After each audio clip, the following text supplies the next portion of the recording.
chocolate and banana fondant. It is such a delightful dessert. This is one of those desserts that you bring to the table and everyone goes, ooh, ah. I think it's not only because the chocolate fondant is going to be so gooey, but there's going to be beautiful caramelized bananas to go with it. So you'll need 2 pans for this. One to cook our chocolate fondant, so a 22 centimetre pan. I'm using the Ingenio set here. They're non-stick, oven safe, and on top of it, they're heavy base. So we're going to get a beautiful, even cook with the chocolate fondant, and that's what you want. So they are non-stick, but I still want that nice caramelization on the bottom. So just use a very small amount of butter just to spread into our pan. Another thing that I love about these pans is how stackable they are. So if you've got small storage at home, the handle comes off. So it's so neat and tidy in the cupboards. So I've added a little bit of butter. I've also melted some chocolate. So really nice, good quality dark chocolate for this. Now we can add our butter, and this is going to make it extra rich. And chocolate and salt are best mates. The reason I add a pinch of salt is because it's really going to accentuate the flavour of our chocolate. So 2 pinches of salt flakes, fold that through, and with the residual heat of the chocolate, it will melt the butter. Now for the eggs, into a bowl. Eggs, we're going to whisk that with some sugar. So just caster sugar, break up those yolks. Okay, now for some flour, just some plain flour. We'll rain that in. And just whisk that in gently until all of the flour from the sides has been incorporated. Very good. Now let's go back to the chocolate. You can see all of that butter has melted in. Isn't that the most beautiful thing? So this is not too hot, and that's the reason why I've melted my chocolate first, because I don't want hot chocolate into room temperature eggs. Everything will seize up. So you want everything to be at the same temperature. So we'll drizzle that in. Ooh, look at that. Love it.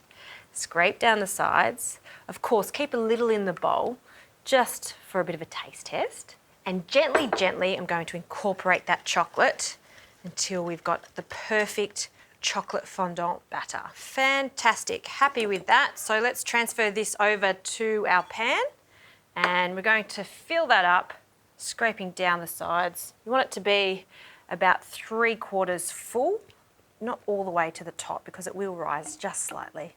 And now this goes into the oven. So I've preheated my oven. It's at 175 degrees, and you want to keep an eye on it because every oven is different. So this is going to cook for about 15 to 20 minutes. You're looking for a lovely crust and still a gentle wobble in the center.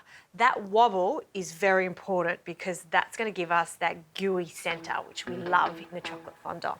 So I'll get my detachable handle and we'll take it to the oven.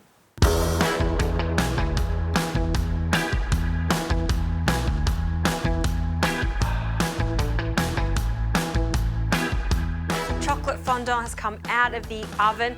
I can feel that it's very gooey in the center, and I like it just to rest for a moment so I've got enough time to make my bananas. So in my 28 centimetre pan, I've just been preheating it. The thermo spot is nice and red, so I know the pan's quite hot. In with a few knobs of butter and just allow that to melt away. And then into this butter, we're going to add some sugar. So what I'm trying to do here is just form a little caramelized crust on one side of the bananas. I love that classic combination of chocolate and banana. It just works so nicely. So in with some icing sugar, just sprinkle that in and let that melt for a moment. And 1 banana, you want them to be quite ripe. And with a knife, we're just going to cut straight down the center lengthways. Just trying to keep it intact. Okay, and you can see that we're making a caramel here, so it's changing colour. I want that real toffee flavour, but use a fork just to mix that so we've got an even golden colour. And now's the time to add the bananas. Now be very careful because caramel is quite hot. So go cut side down. And the second one. And now I'll turn the heat off because we don't want to cook the bananas. They're already soft as is. We just want that little crust for some extra sweetness there. I love this. The best thing about having a non-stick pan, it makes it very easy to clean up after this caramel. It won't stick at all. All right, let's plate this up. Let's bring in this gorgeous fondant. It's like a giant fondant. I don't like making those individual ones. I want a big one that I can just take to the table as is. So let's dig into this. Oh, and look, see how it's still so gooey in the center? Yes, that is just perfect. Pop that into a bowl. Oh, it smells so good too. We'll grab some ice cream. I think only ice cream is appropriate for this because you want that hot chocolate fondant with really cold, creamy ice cream. Big spoonful on the side. Start to melt automatically. Now for the banana, very carefully take it out of the pan and then pop that straight on the top. Oh, look at that.